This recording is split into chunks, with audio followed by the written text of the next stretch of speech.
So Rallo's here again with the healing guide for hard mode walkers. This fight's quite high on damage, so I'm going to try to outline a lot of the sources of those damage and how to deal with the mechanics and give you a sense of what I'm thinking throughout the fight. So at the beginning, I'm trying to do as much DPS as I can. The tanks don't take that much damage in the first few seconds, although you have to switch to healing them quite quickly. There's also the big grenade mechanic, which you see on Jeepers right now. He is already topped off, so we don't worry too much about him. There's also Rain of Missiles, which causes the raid-wide AoE, as well as Ground Burst Targeting Missile, which causes the red reticle on the ground. We'll get back to that in a second.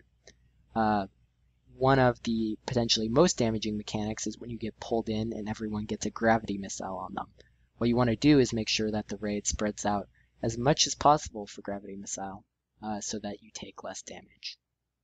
So every time that the ground burst targeting missile comes up, you have a very high chance of dying because it does a huge amount of damage.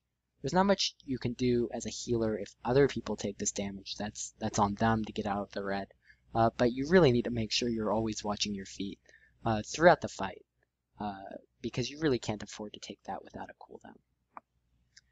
Now, every single time we go through these phases, I make sure that I have my Colto Missile up for when we get pulled in. That way I can take advantage of the AoE healing on 8 people and then switch to using heals like Healing Scan and Progressive Scan as we run back and try to group back together. Now you notice that every time we come out of a gravity missile phase, we group up on the wall side behind the walkers, and this strategy is actually in contrast to some of the other raid positioning that I've seen out there in other groups. We try to consistently group back together so that we can take advantage of AoE healing, and it makes it much easier on the healers than if everyone's spread out all over the place. So I highly recommend trying to have all your ranged and healers group up on one side, and maybe only in 16-man would you spread them out a little bit more. So to split up the healing in this fight, I usually focus most of my healing on the tank on Unit 1, whereas the other healer puts her heals on the tank on Unit 2. This just makes it a little bit easier since the healers are unable to chase the tanks everywhere throughout the fight. So I just took a big grenade there with reactive shield, and now we're getting ready to be pulled in again. Again, I have my Colto Missile, I use it, and then I can transition into using healing scans, progressive scans, and so on. Now we take quite a bit of damage because a targeting droid is hitting the group as well during this phase, so I pop my healing adrenal, and we also pop a sniper shield in order to mitigate some damage. So at times like this, there's a lot of things to be paying attention to. So really make sure you're watching all of the AoEs and raid debuffs. Here, hashtag is actually running a grenade to Unit 1, and whoever's running the grenade may need extra healing like we gave him there.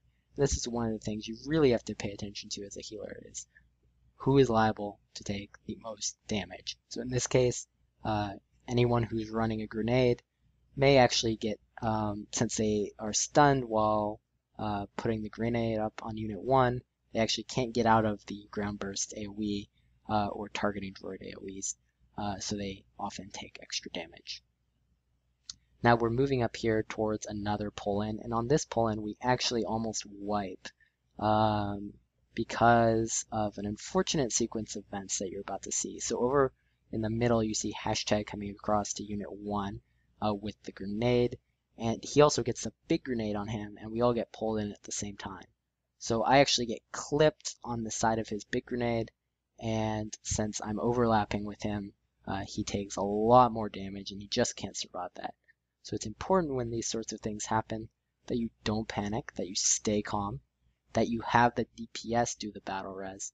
Yes, the fight has a Titan Rage if you have less gear, but in general it's much superior when DPS take care of battle res, so we have the Merc do that here.